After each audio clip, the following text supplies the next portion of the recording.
Hello, Upper Twos and Senior Twos. If you don't know me, my name is Maddie, and I love stories. I love writing them, I love watching them on the big screen or small screen, talking about them, analyzing them, and I love filming them. I'm a film geek, and film is my passion. Since before I could actually write, I would draw stories, filling entire notebooks with my ideas. To this day, I'm really into writing and stuff that isn't necessarily mainstream, so I'm one of the geeks. It isn't cool to have passion. This is a quote I heard 3 years ago in an interview with Tom Hiddleston, also known as Loki from the Avengers, who's one of my favorite actors. After hearing it, an idea clicked, and I realized this simple statement was the best way to sum up the high school experience. It's an unfortunate truth of the teenage world that our main concern is to try to fit in, to suppress what makes us unique. Except it's not the real truth. Don't worry, I won't get too much into what's true and what's not true. This is not the things they carried. Nope, this is just my chapel speech and me sharing with you what I know about my passion and how to be passionate about something, anything. First off, some of you might not know me, so I'll try to explain. I'm a hard worker, a steadfast friend, super clumsy, and I'm a bit of a dreamer. Notice how I didn't include anything about my passion in that description. That is because, as much as your passion is important and an extension of you and your interests, it does not define you. You are fundamentally the principles you exude, not the thing which you love.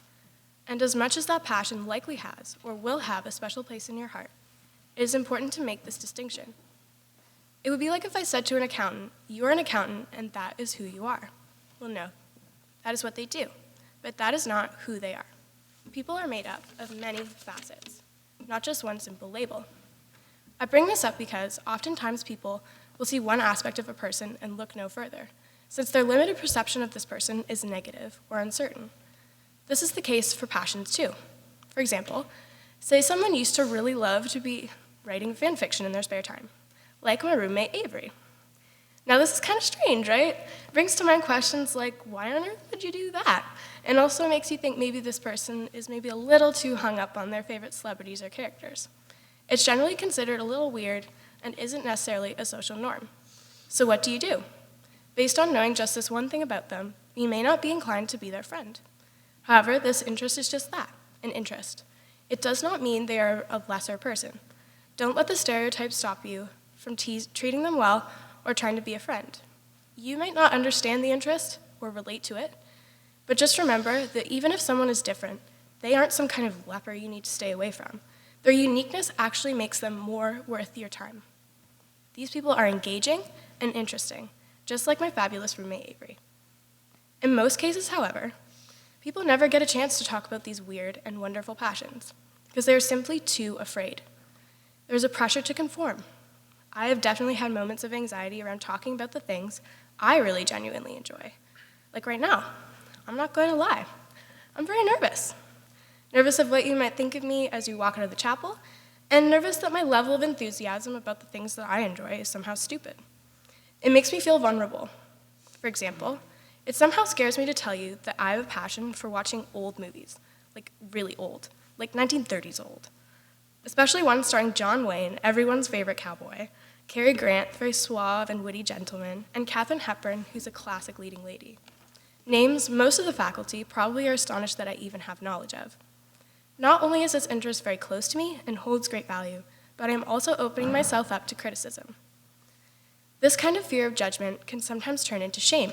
It plants this idea that it is somehow not okay for you to like what you like, to the degree that you like it.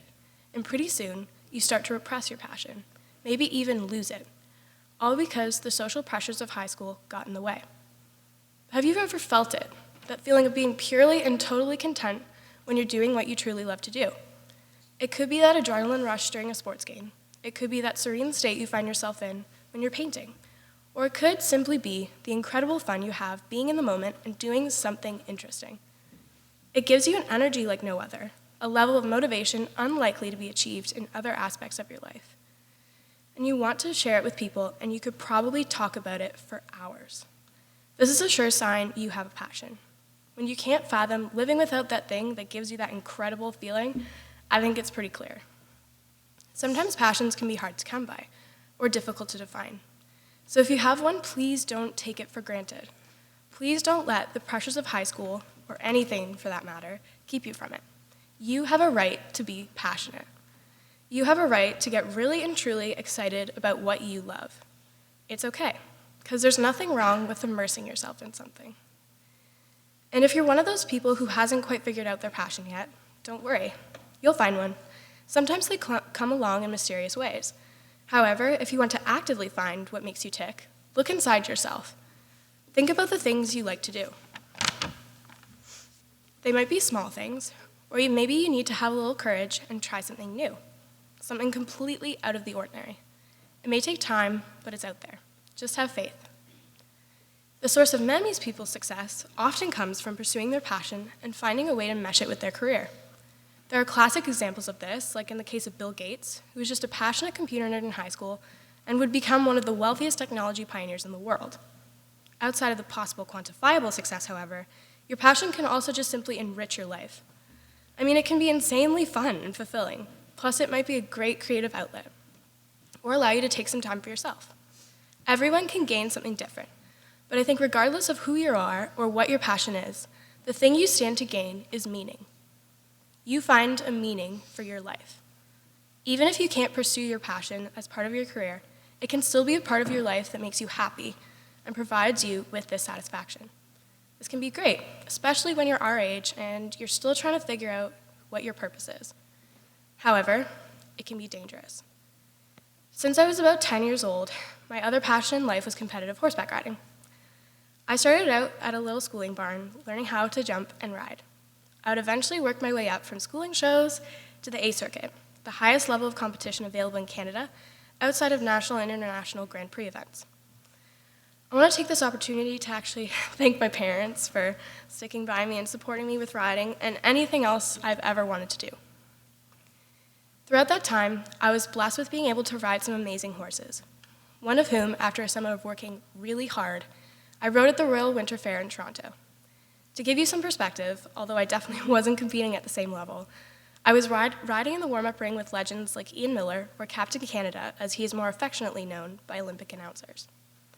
After doing quite well at the Royal, I decided I would like to move up to a higher division, and as a result, found a new horse. However, with a mixture of bad luck and my horse's unpredictability, I had 2 major falls in the space of 6 months, both resulting in concussions. The last concussion ended my junior riding career and forced me to sell my horse. This was a huge blow, after growing to really love him. But the real hit was having to be cut off from what I loved and what I felt defined my life. I lost my purpose. I began to realize just how much I relied on riding, and I began to put all of my extra energy into school, gaining me really good grades, but causing my anxiety and sadness to fester. Needless to say, last year was a really difficult year. However, there was a beacon of hope throughout that struggle. It was my other passion, filmmaking. The time I spent working on film projects towards the end of the year was really incredibly fun and helped me to find a new purpose for my life. It gave me something else to get excited about. Focusing in on my other passion led me to New York, where I took a summer course on film that gave me a new perspective and allowed me to learn so many new things. Probably the biggest gain from this experience, however, was meeting all the amazing people in my program. I can honestly say I've never clicked better with a group of people in my life, and within the first few days of the course, the dubbed Film Fam was born.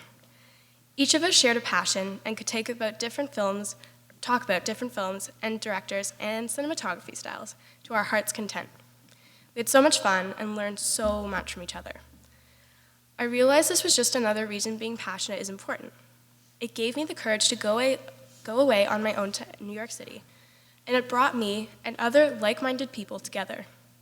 Passion is powerful, and without it, I wouldn't have met Kara, Alex, Larissa, Stephen, Donis, Thomas, Gus, and Alexa, people who I have no doubt I will be friends with for a long time to come, and who will be watching this on YouTube very shortly. Don't be afraid of your passion. Allow it to make your life the best it can be. But be careful. Have a few things in your life that you love, and don't rely too much on one. Pursuing your passion won't always be easy, but it's worth it, so don't give up. Keep an open mind to where your passion can take you, and the people you will meet. Don't judge others, and engage them in conversation. You never know, you might even find your new passion. But most of all, live your life how you want to live it. Because just remember, you only get one. Please rise and sing my family's favorite hymn, number 505, Be Thou My Vision.